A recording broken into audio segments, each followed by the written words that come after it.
we are going to do the Caitanya Caritamrita first, right? Yes. Yes, thank you. So we are going to continue our reading from Caitanya Caritamrita. And we are...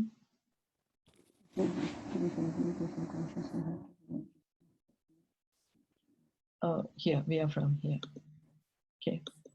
From the Caitanya Caritamrita, we learn how Lord Chaitanya taught people to break the shackles of Maya and become immortal. The character of the living force. Oh no, we finished this. Yeah, we did this. Did we do this? The real question is it? Okay. The real question is, how can we remain unpolluted by material contamination while in the material world? Srila Rupa Goswami explains that we can remain uncontaminated while in the material world if we simply make it our ambition to serve Krishna. So we are here in the material world, and we can see how the lotus grows in the mud, but the lotus remains, he does not mix with the mud, he does not get dirty. The lotus stays apart from the mud. And how does that? So the devotee asks, how can I be in the material world and remain uncontaminated? Then Srila Rupa Goswami says, if we are simply serving the Supreme Lord, then one may justifiably ask, how can I serve? It is not simply a matter of meditation, which is just an activity of the mind, but of performing practical work for Krishna. In such work, we should leave no resource unused. Whatever is there, whatever we have, should be used for Krishna.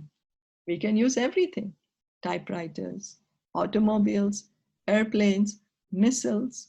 If we simply speak to people about Krishna consciousness, we are also rendering service. So how do we serve Krishna? Not that we just say in the mind, oh, I am serving Krishna in my mind. But here Prabhupada and Srila Rupa Goswami is saying that whatever we have, whatever we can see, we should engage that in the service of Krishna. Why? Because everything belongs to Krishna. Each and everything belongs to Krishna. It's not that the typewriter does not belong to Krishna. How does it belong? Because it's the material energy. It's made up of these elements of earth, air, water, fire, and all these elements belong to Krishna. Then somebody say, but I put the energy, I made it in the factory. Okay, so Krishna says that all he's also the strength of the strong, so he's the origin of everything. So everything rightfully belongs to Krishna. And Prabhupada is saying, if we simply speak to people about Krishna consciousness, we are also rendering service. That is the greatest service we can do here in Kali Yuga. Lord Chaitanya said, Yare dekha tare kaha Krishna upadesh. Whoever you see, wherever you go, whoever you meet, tell them about Krishna. If our mind, senses, speech, money, and energies are thus engaged in the service of Krishna, then we are no longer in material nature. So Prabhupada is saying mind, senses, speech, money, and energies are engaged in the service of Krishna, then we are no longer in material nature. Then even though we are living in this body, our consciousness is for the pleasure of Krishna. We are not thinking for how will I make myself happy, but we are thinking how I can utilize everything to make Krishna happy. What is going to make Krishna happy? What is going to make Srila Prabhupada happy? So how to make Krishna happy? We don't know Krishna. So that's why we have to hear from the pure devotees who know Krishna. The devotees who are coming in the Parampara system. And then what they are telling us to do, they are saying, hear and chant about Krishna. Worship the deity. Read the scriptures. Yeah. It is a fact that Krishna, his expansions and his devotees, that is, those who work for him, are not in material nature, although people with a poor fund of knowledge think that they are. So Krishna, his expansions and his devotees, the pure devotees, they are not They are not in the material nature. Why? Because they're not attached to the material nature.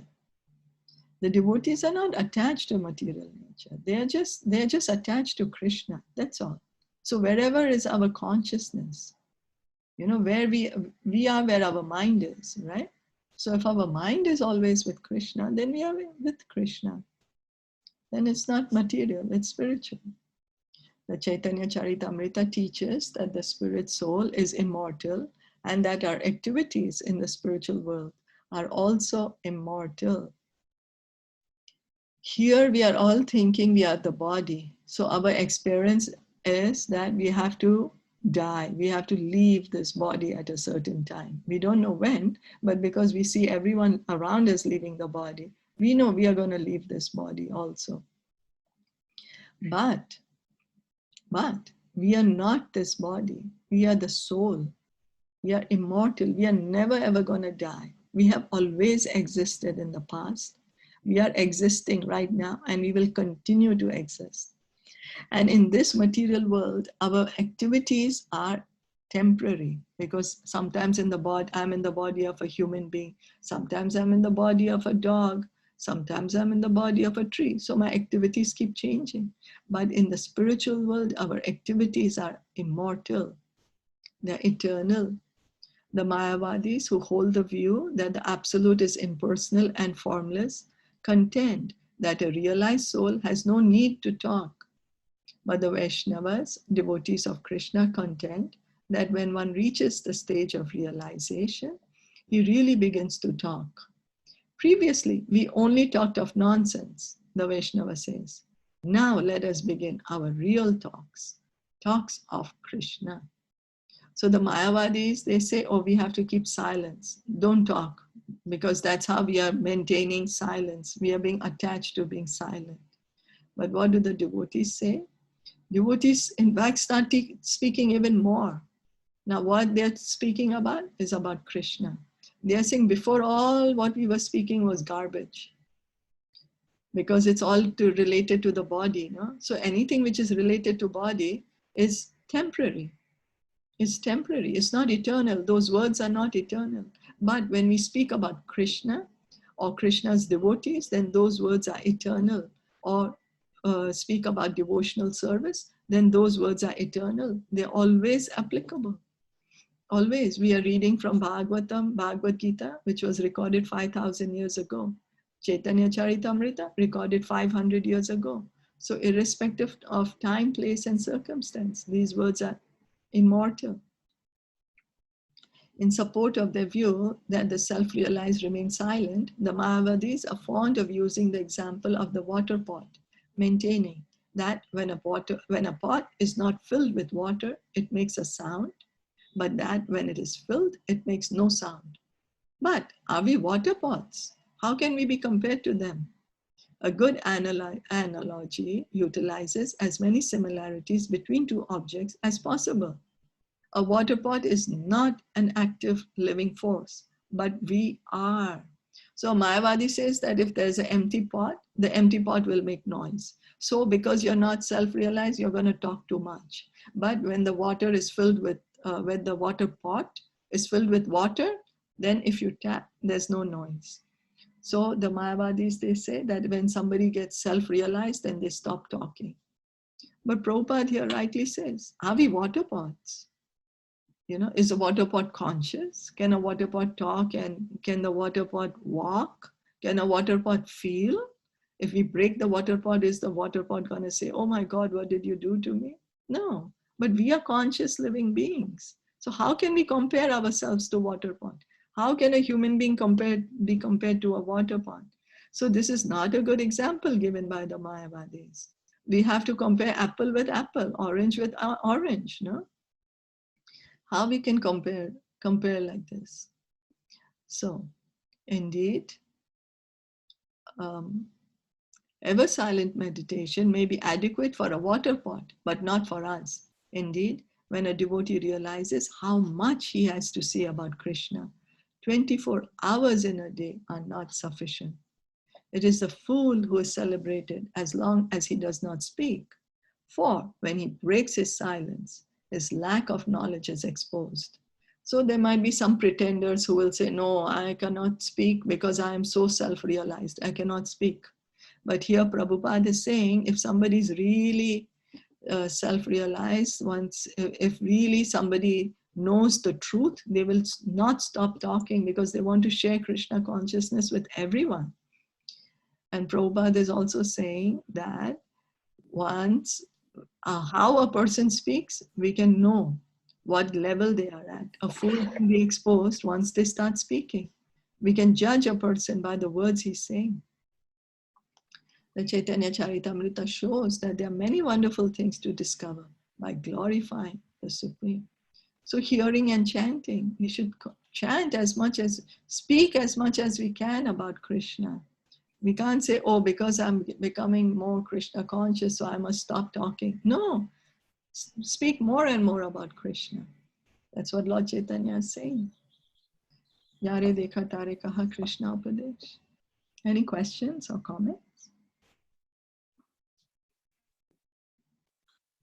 So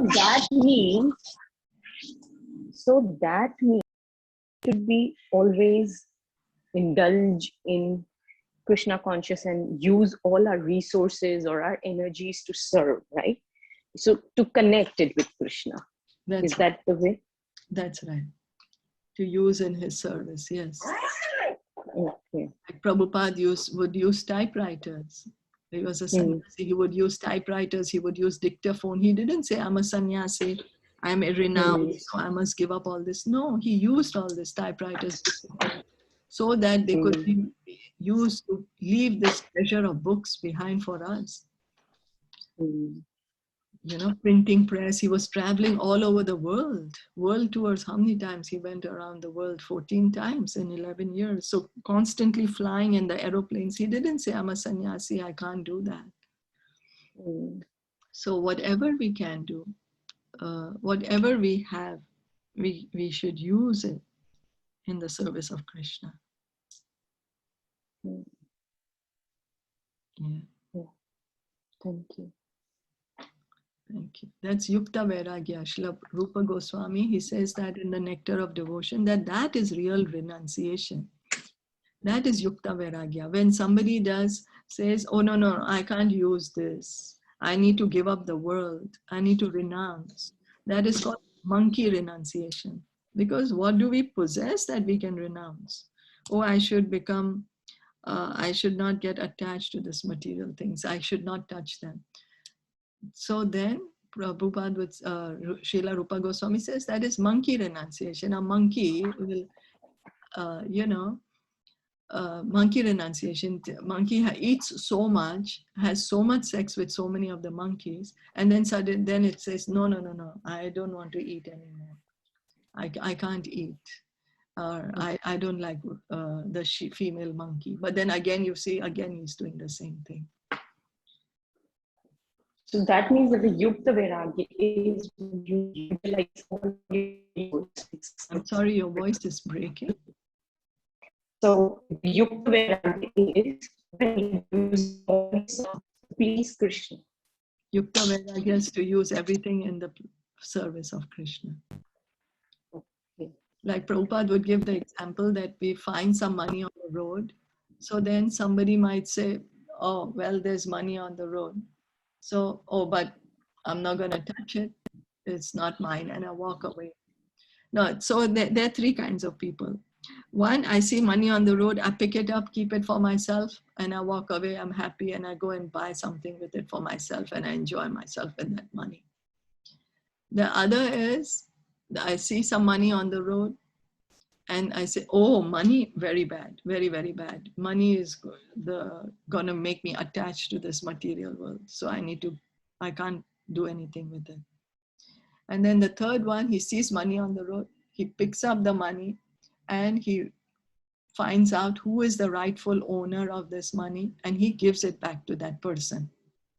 So which of the person is doing the best service? Of course, the third one, who found the rightful owner and he gave it back to the person. The first person, it's like the karmi. What we are doing, we are using all Krishna's resources for our pleasure. or whatever I see is mine, and I'm going to use it to make myself happy, and I'm going to use it to enjoy myself.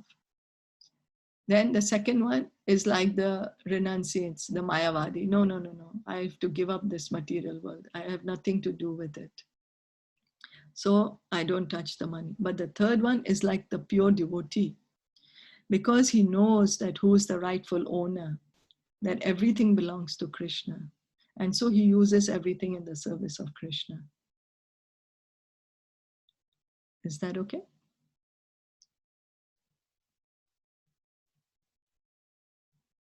Yeah, so beautiful explanation. Yeah, Prabhupada would always give this example. So we can stop here for today. Shri Caitanya Caritamrita ki jai, Srila Prabhupada ki jai, Gaura Premanande, Hari Hari Bol, Hare Krishna. And then